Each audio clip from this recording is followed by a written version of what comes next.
Bongpyeong, South Korea. Elana Chase met both touring Yatta Wallace and Alex Ferreira when they were about 8 years old, when she was a coach at Aspen Valley Ski and Snowboard Club. Ferreira was an impeccably polite boy who walked up and introduced himself. The kid couldn't get enough of the trampoline. She met Yatta Wallace on a chairlift. He was already a confident free rider who skied with purpose. When she pictures Yatta Wallace as a kid, she pictures him with a cast on his hand. It seemed like he was always breaking something. The common denominator was that they loved to ski. And they always showed up to training, for park, for powder, for whatever, because they loved to ski. They showed up and showed up and showed up, said Chase, who now lives in Vail and is director of the free ski program at Ski and Snowboard Club Vail. That work ethic continues 15 years later, as Yatta Wallace and Ferreira are competing together at the Olympics. Yatta Wallace is second and Ferreira's first.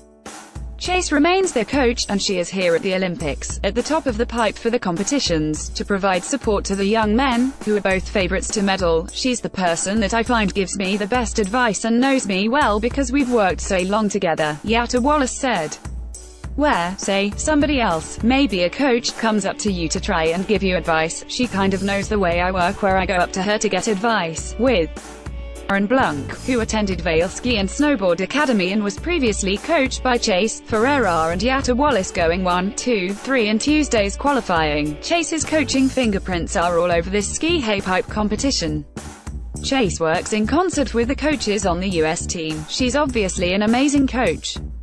She obviously is good at what she does and those guys see something special and get good results with her, said US ski team halfpipe coach Ben Verge, adding that they let Yatta Wallace and Ferreira drive the ship and do what works best for them. Chase has been coaching Yatta Wallace for so long, he struggled to even recall the number of years. Yatta Wallace noted that the US ski team has its own coaches and camps, but having the familiar presence of Chase adds an element of familiarity, just having that person that you've been sitting with your whole life, he said. It's a little bit of a safe zone. Chase, who grew up in Connecticut and Vermont, now has nearly 20 years of coaching experience at Okemo Mountain School, Aspen Valley Ski and Snowboard Club and Ski and Snowboard Club Vail.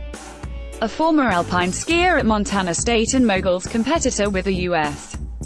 freestyle development team, Chase perhaps doesn't fit the mold of a free ski role model for young kids. I don't look free ski, she said. I don't look the part, at all, but the kids who look past those superficialities tend to be the most coachable and the best fit for Chase. The kids I work with generally just want to get better, she said. If you've got the information and the goods, they're going to take it. Ferreira is one of those kids. Chase calls him a voracious listener and reader, sucking in all the information that makes him a better skier and person.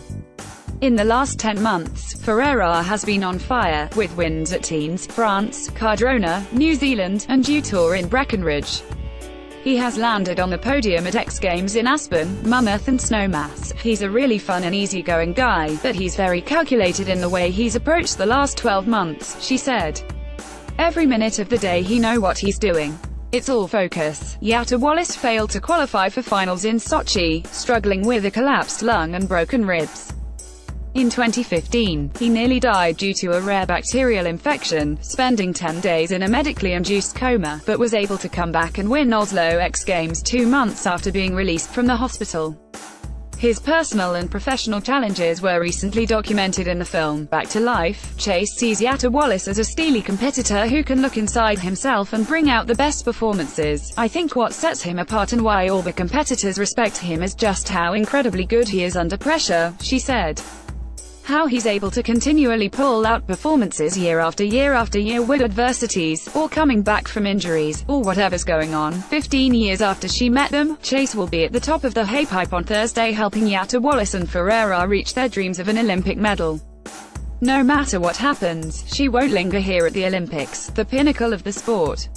By Saturday, she aims to be back in Vail, coaching her free ski kids, who are as young as 12. At the beginning of the journey, it helps you tell the story to the next kid and get them stoked, she said.